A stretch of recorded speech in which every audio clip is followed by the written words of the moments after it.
In this video, I will go over the Chapter 13, Lesson 3, Work Together problem for my students or with my students as they watch this video. So the topic is the Form 941 or Employer's Quarterly Federal Tax Return.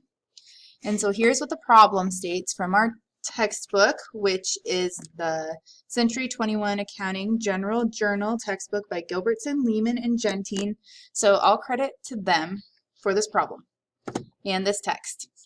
So work together 13-3 of Form 941, Employer's Quarterly Federal Tax Return is given right here. Your instructor will guide you through the following example, and the following data are for concept design. So that would be the name of the company. So first thing we need is an employer identification number, which letter B tells us is this number. So we'll just type that in here. 70-8418625. Okay, then we need a name, which was Concept Designs. It didn't give us a trade name, so we'll leave that blank. The address is given here in letter A, 12043 Washington Street. And next line for city, state, zip code is Naperville, Illinois, which you should just be able to do IL. 60540-4158. Again, just here from letter A. And this must be for the first quarter, right? Because we see we have January, February, and March earnings. Line 1, number of employees who received wages, tips, or other compensation. So we can see here that the number of employees is 8. So we'll put that in this box, which we should format as not a number. I wonder how that happened. Change your formatting if you need to. Line 2, wages, tips, and other compensation. So you would just add up the 3 total earnings amounts. So 11,640 plus 11,900 plus 12,100. Enter. Income tax withheld. So there we're just going to go ahead and add up these federal income tax withheld numbers. So equals 698, 718 plus 728. Enter. $2,144. Okay. If no wages, tips, and other compensation, okay, that does not apply to us. So we will leave that unchecked and move on. Taxable Social Security wages. That's going to be all of this. So I'm going to make it easy on myself and just do equals, click on this cell for 35,640, enter. We did not have any tips. We weren't told we had any tips, so that's just going to stay as a 0. And taxable Medicare wages. Again, just all of that. So now we need to multiply by these amounts for our tax equals 35,640 times 0.124. This will be a 0, of course. And then equals 35,640 times 0.029. 1,033.56. In line 5D, we'll just add them up. This plus this. 54.52, because we can see add column 2, which is here, line 5A and 5B and 5C. All right, so now we'll move on. 6, qualified employees who paid exempt wages or taxes. We don't have any of those. We weren't told that they had exempt wages, so we'll move on from all of number 6 because we didn't have any of that. So in 6D, we'll just go ahead and enter a 0. Now 6E, total taxes before adjustments. So line 3 plus 5D minus 6D. So equals line 3 plus 5D.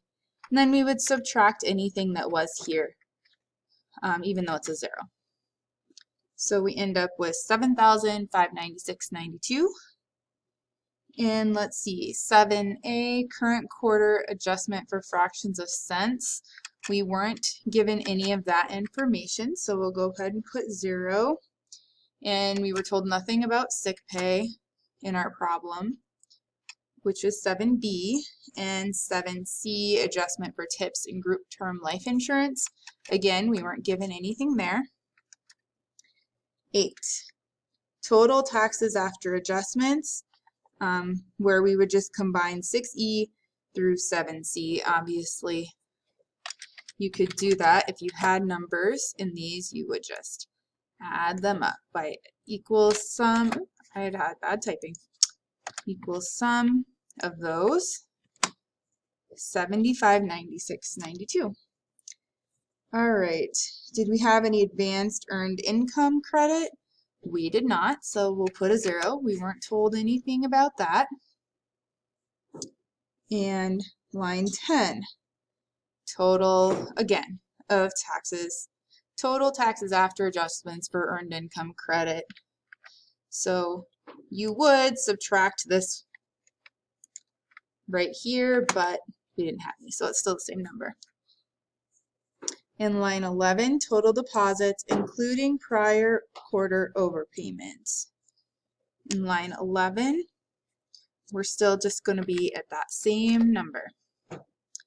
12A, COBRA premium assistance payments.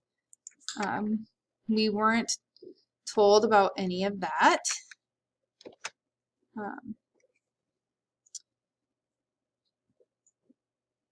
So basically, if things aren't put in your instructions here, you can assume nothing on the earned income credit or sick pay or group term life insurance. Unless it's here, you can assume that's going to be a 0 for your problem here. 12E, exempt wages or tips to be paid to qualified employees. That's a 0.